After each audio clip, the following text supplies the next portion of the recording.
Salve, amigas e amigos da filosofia, bem-vindos a mais uma das nossas conversações filosóficas.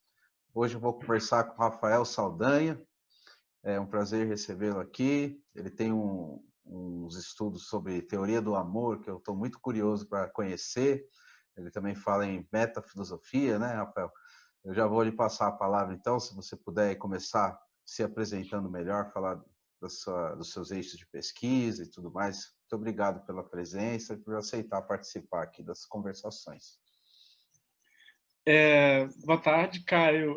Enfim, primeiro eu queria agradecer pelo convite, né, e também assim por esse projeto que eu acho que é muito importante essa prática de, né, a gente conhecer as pesquisas um dos outros, né, num ambiente que não seja só as pessoas, né, falando para ninguém, né. Então eu acho bem massa essa sua disposição de escutar, de pôr em contato com as pesquisas das pessoas sem nenhum critério, digamos assim, né, de delimitado de interesses, né? Isso é uma coisa realmente que eu acho admirável, assim.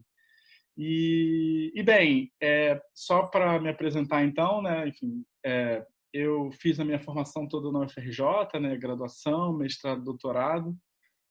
Por acaso, estou lá também agora como professor substituto.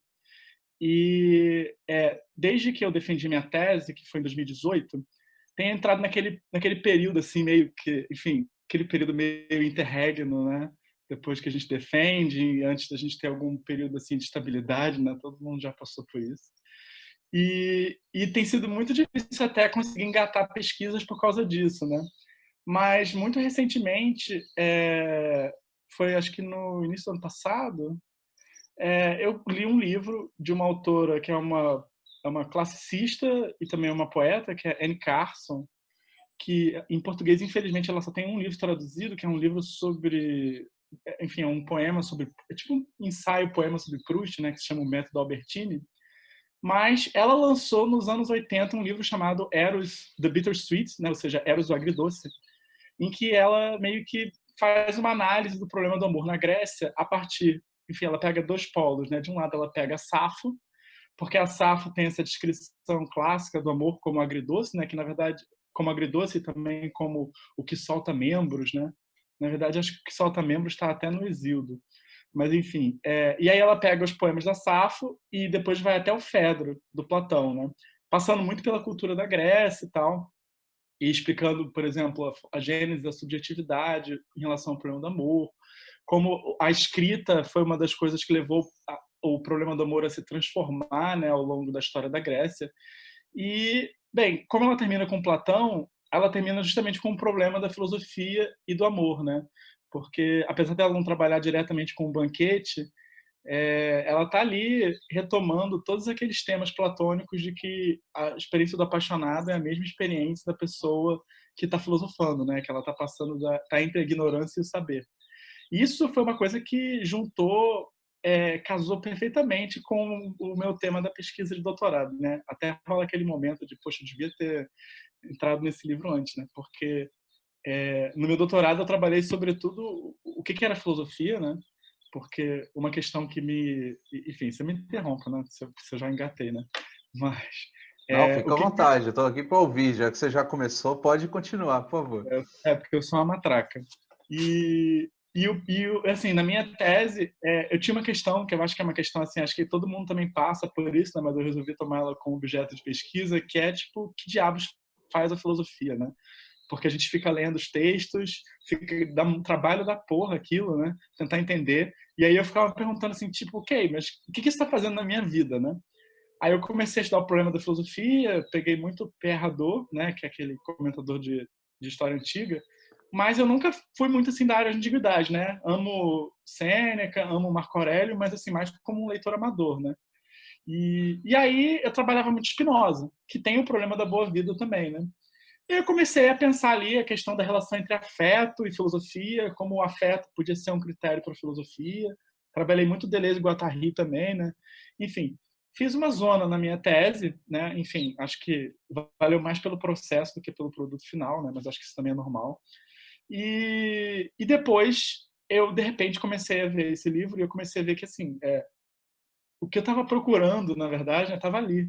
Porque ela vai justamente caracterizar o amor E é uma coisa bem simples, né, o que ela faz, né, que ela vai dizer que o amor é essa experiência de você que você tem, né, uma pessoa que ela pega a partir de um poema da Safo, que ela vai dizer que você tem sempre um amante, um amado e um obstáculo, né? Que ela está contando, acho que é o fragmento 31 da Safo ou 130, eu sempre confundo qual dos dois, porque ela menciona muito os dois, né? E basicamente é a Safo descrevendo uma mulher que ela acha demais, gata, linda, que ela está apaixonada, e aí tem um cara conversando com essa mulher, e ela fica meio que tipo manjando a mulher amada por meio do cara com quem ela está conversando e está dando atenção, né? Então tem ali toda uma questão de justamente o amor ser essa experiência que se vê diante de um obstáculo que torna visível tanto você como o outro como algo, né? A partir dessa separação, né? E aí ela vai falar depois do Platão, né? Do Fedro, e eu acho que na verdade é onde ela realmente brilha, né? Porque o livro tem, digamos assim, umas 150 páginas e umas 50 páginas são ela fazendo uma leitura muito doida do Fedro, em que ela rearranja o livro completamente, ela faz com que o problema do amor se apareça, porque geralmente a gente divide, né, o Fedro como uma parte sobre o problema do amor e depois uma parte sobre escrita, retórica, uma parte meio esquisita, né? E ela meio que consegue juntar as duas coisas, né, a partir de um rearranjo que ela faz, e o amor aparece não apenas como essa experiência em que você meio que se vê diante de um outro que ao mesmo tempo é alguém que você só pode amar porque está longe de você, né? Mas ela, na medida em que ela, enfim, em que ela fala desse movimento, ela também começa a mostrar o elemento, digamos assim, eterno do amor, porque o amor é eterno de acordo, assim, bem, o Platão tem toda aquela imagem, todas aquelas imagens, né, aqueles elementos mitológicos, né, que são outros 500, né, sobre quanto que aquilo é mitológico, enfim, ou enfim, místico. Mas o que eu acho que tem de interessante que ela faz é que ela vai dizer que, bem, nós, né, como seres finitos, na medida em que a gente se vê apaixonado, é o momento em que a gente é impulsionado para fora de si. E esse impulsionar-se para fora de si, ela vai dizer que ela vai interpretar o elemento divino disso como um elemento, um momento em que a gente participa de algo que é infinito, infinito na medida em que excede a gente, né?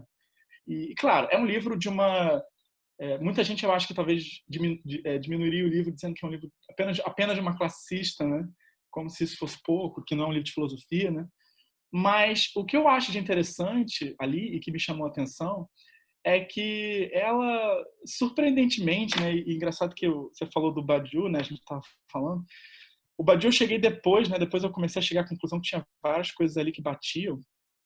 Mas o que me atraiu é que esse movimento do amor, que é o mesmo movimento da filosofia também, né? É um movimento em que você consegue ter algo que, digamos assim, é valioso, né? Que tem um valor, que tem uma potência, justamente porque você está nesse movimento de entre finito e infinito, né?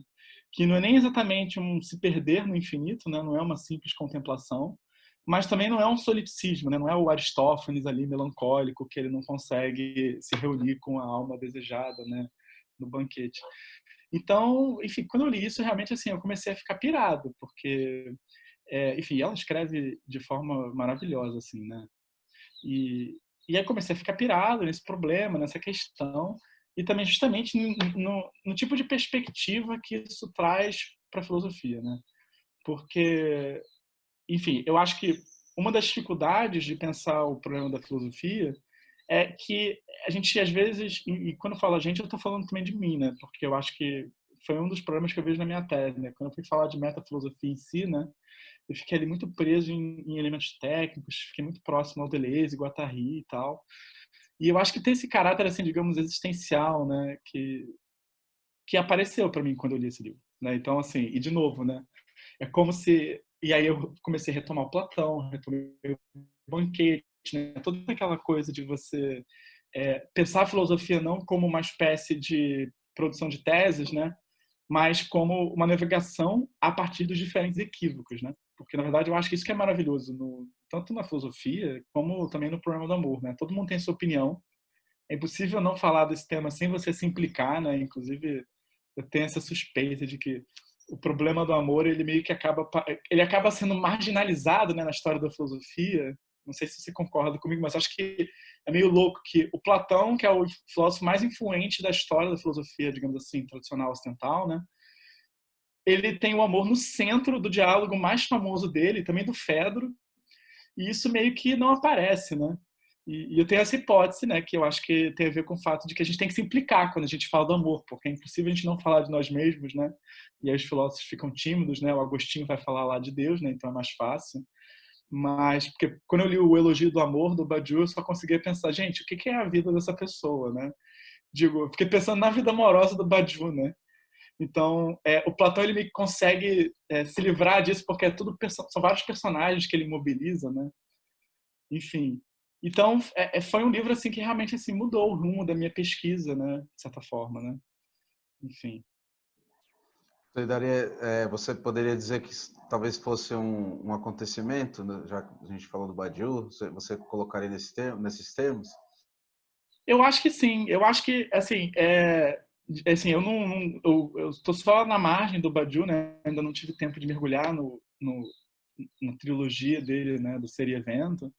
Mas eu acho que sim, porque se eu entendo, né, o acontecimento como justamente aquele momento em que você tem algo que rompe, né, e que produz um corte, né, e faz com que tudo aconteça a partir desse novo, enfim, dessa nova coisa que aparece, eu acho que de certa forma é isso, porque rolou um movimento de, e assim, é isso, foi uma paixão, né, eu me apaixonei completamente pela Anne Carson, né, enfim, comecei a ler os livros dela que nem um louco, e os livros dela de ficção, de poesia, né? E eu começo a ver que ela vai tematizando o problema do amor, né? Porque ela tem um livro sobre divórcio, ela tem um livro sobre um adolescente, meio que uma coming of age story de um adolescente gay, que na verdade é um monstro mitológico, que é o Gerião, que é um dos monstros que o Hércules mata.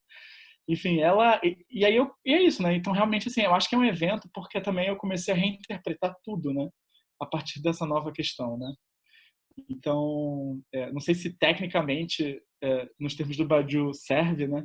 Mas eu acho que talvez no sentido do Deleuze, que é um autor que eu tenho mais familiaridade, né? E que eu acho que, enfim, flerta demais com o Badiou, apesar dos deleuzianos nem sempre curtirem isso, né?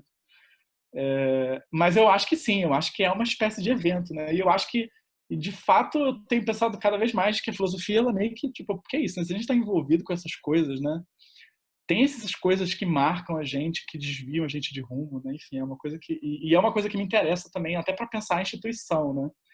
Que é um tema que me interessa demais, né? Porque, enfim, acho que começa a perguntar sobre isso que está acontecendo assim, debaixo dos panos, né? A nossa, porque a minha ideia é essa, pensar também a nossa forma de engajamento, né? Quais são os desejos que estão envolvidos na gente se engajar na filosofia, né? Porque, enfim, é isso, né? A gente se apaixona pela coisa, a gente fica olhando para a coisa e aí eu tenho muito essa coisa meio meta, sabe? Então a minha pesquisa ela meio que se desviou muito, né, para esse ponto, né? Tanto entender é até meio louco isso, né? Porque eu vejo hoje em dia é um evento, porque eu vejo tudo sobre o signo de Eros, assim, digamos assim, né? Eu pensava muito a questão uma das questões que me interessavam muito é a fazer filosofia no Brasil, né? Enfim, sempre me interessou. No meu mestrado eu trabalhei um pouco com perspectivismo ameríndio a partir do trabalho do Vieira de Castro, enfim. É, e sempre tinha essa questão, né, que eu acho que também é comum a todo mundo, né? O que é fazer filosofia? O que é fazer filosofia no Brasil, que é um país colonizado, etc e tal. E o louco, então assim, e o louco é que, enfim, né, que isso é uma questão que é muito do campo do desejo, né? Porque às vezes a gente nem sabe o que é fazer filosofia, mas a gente quer fazer, né? E aí eu comecei a me interessar pelo trabalho do Paulo Arantes, né? Que é uma das pessoas que se envolveu nesse tema, né? Tem aquele livro sobre a USP, que é um livro, enfim, é maravilhoso e problemático ao mesmo tempo, né? Como tudo na obra do Paulo Arantes. E só que aí, né? Quando eu comecei a me deparar com esse problema do amor, né? E é engraçado, porque eu gostava do Platão, né? Enfim, eu nunca fui uma pessoa de antiga, eu sempre fui uma pessoa mais contemporânea e moderna, né? Minhas paixões eram mais Spinoza, Nietzsche e Deleuze.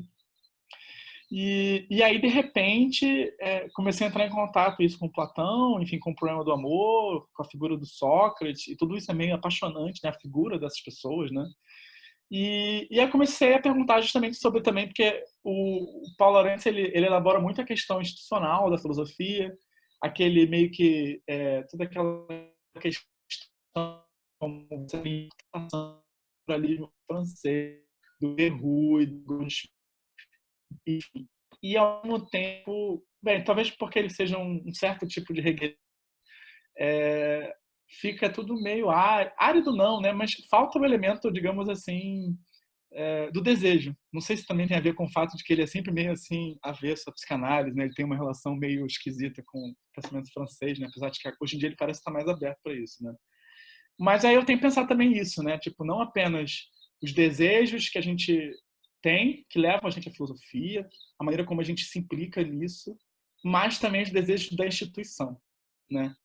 Porque é muito louco. Enfim, eu até escrevi um texto recentemente sobre isso, né? Que eu acho que foi uma parada bem difícil de escrever, porque eu tive que me implicar muito em tentar entender o que eu sinto com relação à instituição da filosofia. Instituição no sentido da universidade, os meios que a gente circula, porque ao mesmo tempo a gente entra, né, o nosso meio de acesso para a filosofia, né, como a maior parte das pessoas tem contato hoje em dia, ainda mais nesse momento de democratização que é recente, né, na história da filosofia no Brasil, né, que você não tem só, enfim, aristocratas fazendo filosofia. E ao mesmo tempo, quando a gente vai entrando, a gente vai vendo que tem vários problemas, né? Tanto no sentido dos objetos de estudo, né, que são, digamos assim, decolonial, de levar a sério o pensamento ameríndio, levar a sério o pensamento de raízes africanas, eu acho que tem muito a ver com tentar, sem contar,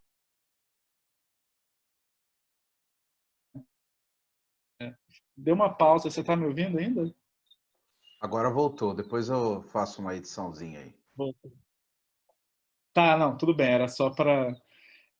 mas, enfim, então eu acho que tem também essas demandas burocráticas que a gente tem que lidar, que é o quê? Fazer artigo, fazer produção, lidar com burocracia, etc e tal. Isso é uma coisa que a gente também vê na instituição, a gente também vê como um problema no sentido de que, né, a instituição rouba o nosso tempo de pesquisa, rouba o nosso tempo de docência, né? Mas eu acho que o difícil, né? E aí, enfim, eu ainda estou muito no campo de tateando esse espaço, né? É que eu acho que a gente ao mesmo tempo ama isso e ama também. A gente tem meio que o nosso desejo dividido, né? Porque a gente entrou na filosofia e ficou é porque de alguma forma isso tudo atraiu a gente, né? Escrever para os nossos pares, se comunicar numa certa linguagem técnica e falar de certos autores clássicos que geralmente é a via de acesso das pessoas, né? Embora talvez isso mude hoje em dia, né? Com a maneira que isso também está se democratizando, né? Talvez assim a gente já tenha uma outra experiência que as pessoas que vêm depois, né, vão, enfim, né, elas já vão começar vendo Davi Copenau na graduação, né? Mas, então, assim, a gente meio que tem essa paixão por algumas coisas que, ao mesmo tempo, a gente vê que são colonialistas, que às vezes negam a nossa posição, né, de colonizado, enfim, né? E, enfim, a gente tem todos aqueles dramas que a gente vê que a gente não é levado a sério fora do país, e aí tem as pessoas que disputam, o que é isso? Será que é uma questão de ser escutado? Não sei. E eu acho que, enfim, eu fico tentando entender isso. Eu acho que tudo tem esse problema desses desejos que são conflitantes, sabe? Porque, assim, porque se fosse simplesmente uma questão de negar essa instituição, eu acho que seria mais fácil sair da filosofia, abandonar o barco, né? Fundar um jardim de Epicuro. Mas eu sinto que a gente não faz isso, né? A gente não quer, e eu sinto que também a gente não quer fazer isso. Eu, pelo menos, não quero fazer, né? Eu acho, enfim, a universidade, até a ideia de, assim, digamos assim, um certo iluminismo, né, com muitas aspas, é um projeto, assim, bonito, assim. Ainda que, claro, o difícil é que ele veio sempre carregado de vários problemas, várias tensões, vários elementos raciais, racistas, e é muito difícil isso, né?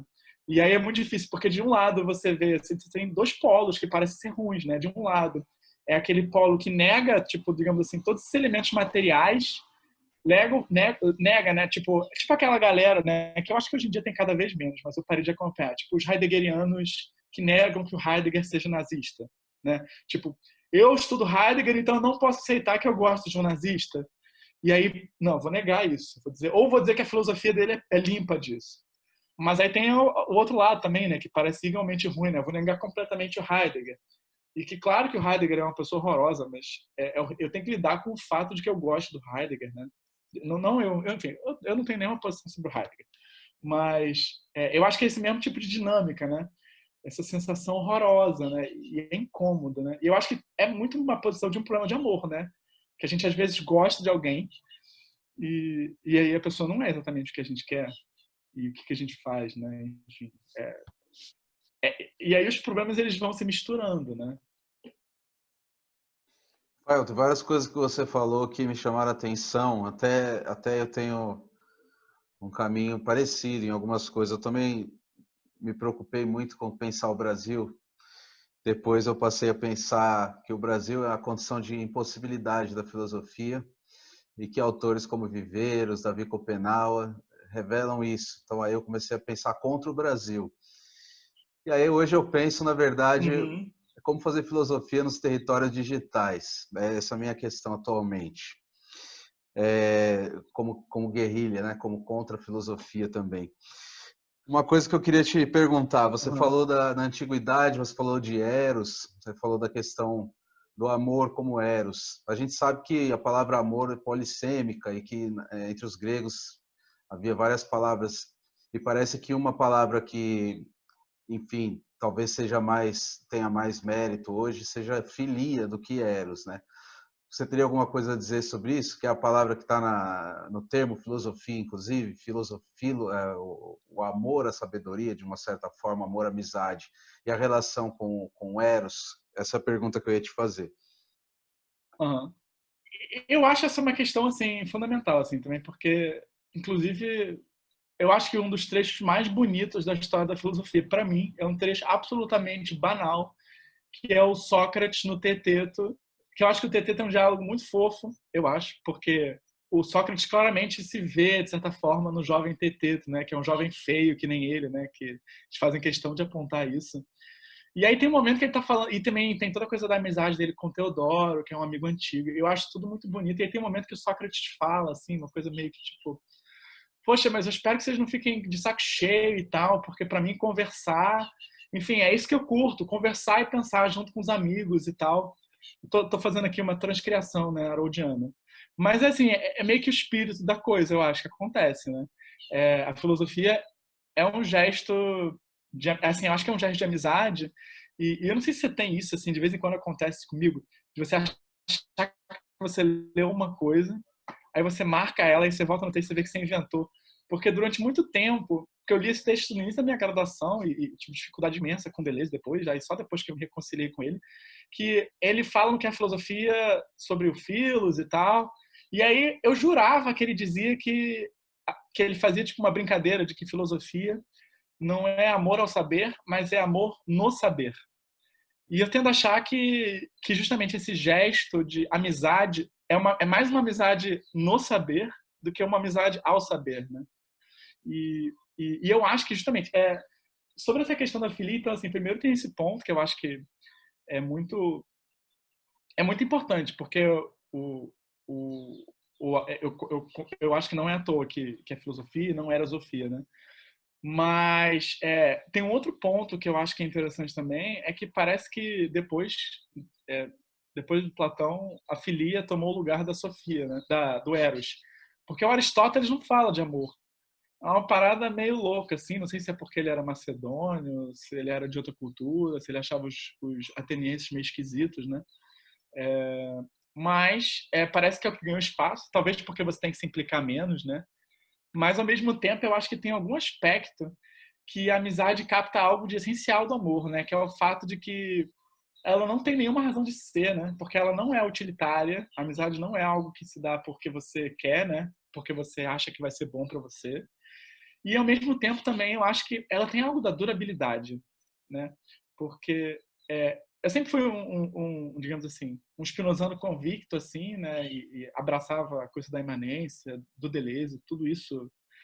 Mas desde que eu fiz esse processo assim de voltar para a antiguidade, eu tenho me descoberto uma espécie de platonista. No sentido, eu acho que o Badiou se descreve como um platonista, ou seja, alguém que está pensando a partir do Platão, né? E, e eu acho que tem um ponto que é no amor, que aparece mais na amizade, que é o fato de que ela perdura, né? Porque o valor do amor está na sua eternidade, no fato de que ele toca em algo que está para além de nós. Que ninguém fica 50 anos com uma pessoa porque quer transar com a pessoa, né? Isso aí. E eu acho até um ponto difícil das pessoas que têm argumentos contra a ideia, contra a ideia no sentido não da ideia platônica, mas contra de algo que não é material. Eu acho que o amor é um bom exemplo contra isso, né? Porque senão seria muito tosco. E, e a amizade, eu acho, encapsula isso. É, e, sobretudo, na maneira como, às vezes, a gente também se engaja em projetos, de pensar junto, de experimentar formas de ser dois, né? Porque eu acho que a amizade acaba sendo isso também, né? Nunca pensei assim nisso assim ainda, né? Porque eu botei isso como, na verdade, era assim, depois que eu terminar de estudar o Problema do Amor, vou terminar, né? A minha meta era levar a sério o problema da amizade, porque eu acho que também é isso, né? Se eu faço filosofia também, digo, se eu faço filosofia no sentido de se eu me envolvo com a filosofia, tem muito a ver também com a oportunidade de conversar, eu acho. De falar com as pessoas, de escutar, de construir um campo em comum, né? E eu acho que de novo, né? É por isso que eu acho esse seu projeto, enfim, esse trabalho é maravilhoso, né? Porque é uma construção de um comum, né? A partir do diálogo que eu acho que revela, né? Esse lado essencial da filosofia, né? Que é a amizade. Enfim, não sei se eu acho demais, assim, mas eu ainda não me parei para estudar o problema da amizade, mas eu acho que, enfim, é uma coisa que a gente vive também, né? Talvez por isso que eu acho que a gente consegue falar um pouco, eu pelo menos, né? Uhum. Digo, sem ter estudado. Para pensar esse tema, eu gosto muito do texto A Amizade do Blanchot, que é o autor Uhum. das Conversas Infinitas, né, também. Ele fala o que lá? Eu não lembro direito. Porque eu acho que eu não li esse. Eu li muito no show na Amizade graduação, mas como afecção, né, afeto, preciso seria retomar isso. isso. Como uma conversa, amizade como conversa também, mas conversa não para que se chegue num consenso, mas sim para que se afete mutuamente, Aham. nesse Nossa, sentido.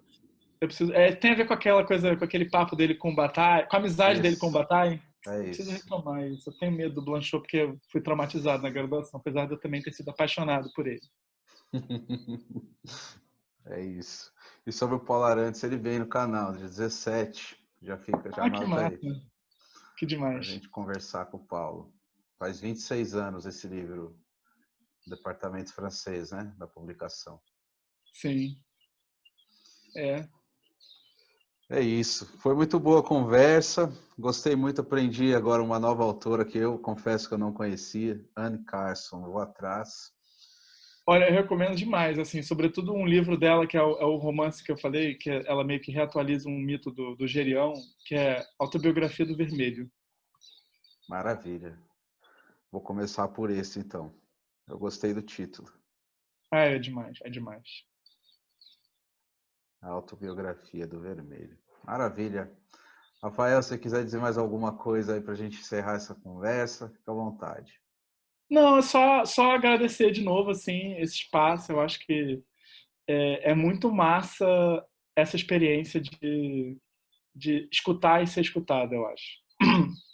Eu acho que filosofia passa por aí. E por isso que eu acho, enfim, eu acho esse seu projeto, enfim, quando o Gabriel me falou dele e tal, eu achei, assim, demais, assim. E queria agradecer você por isso, né? E pelo convite também, porque é sempre massa falar do que você está pesquisando, né? É uma coisa que é gostosa, né? Eu gosto de ouvir. É, E gosto também, de é. que as pessoas gostem também. Isso me dá prazer de saber que está chegando nas pessoas e que está, enfim, atingindo, né, de uma forma boa, criando afetos também potentes. Sim. Beleza? Então é isso. Muito Beleza. obrigado aí. Obrigado, Caio. E vocês que assistiram também agradeço. Fiquem ligados nas próximas conversações filosóficas.